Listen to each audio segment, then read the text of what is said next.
Probably seen those Ed McMahon TV ads telling you to mail in your gold for cash.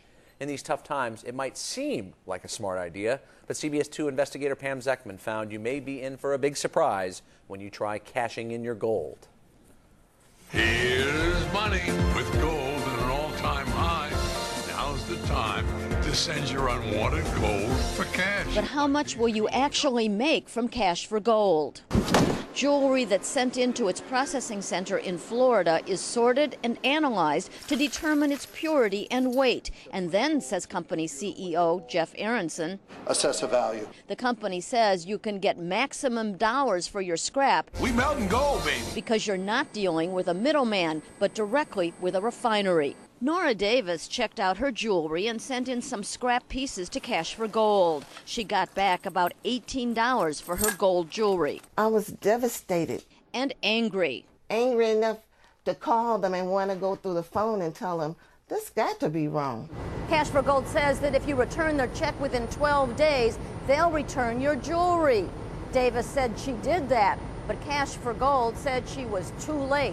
Her jewelry had been melted down. Her bag of jewelry reappeared and was sent back to Davis after she filed a complaint with the Better Business Bureau, one of more than 300 the agency has received. It really makes you just want to just say, what's going on? An independent appraiser checked out the returned bag of jewelry for us. She says the company seems to have underestimated the weight and value of the 14-karat gold pieces, something a customer would not know. You send it off, you never weigh it, you never do anything, and you trust them to be fair, and they're not.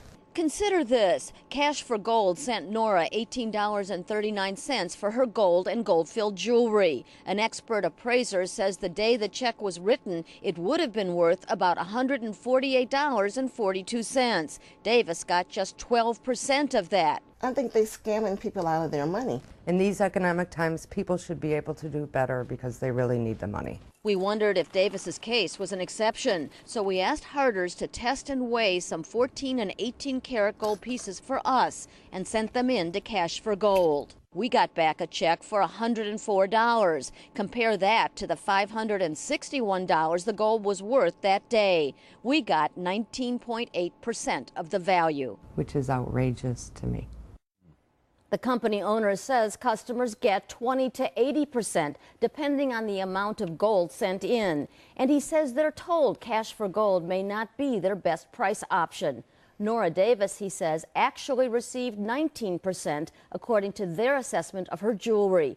He said an employee, quote, erroneously told her it was mislaid, unquote. Finally, he says the company has very few Better Business Bureau complaints compared to its 800,000 transactions, and they're being resolved. If you're thinking about selling gold, we have more information for you on CBS2Chicago.com. Click on the two investigators. You can also give us any tips there on this or other investigative stories.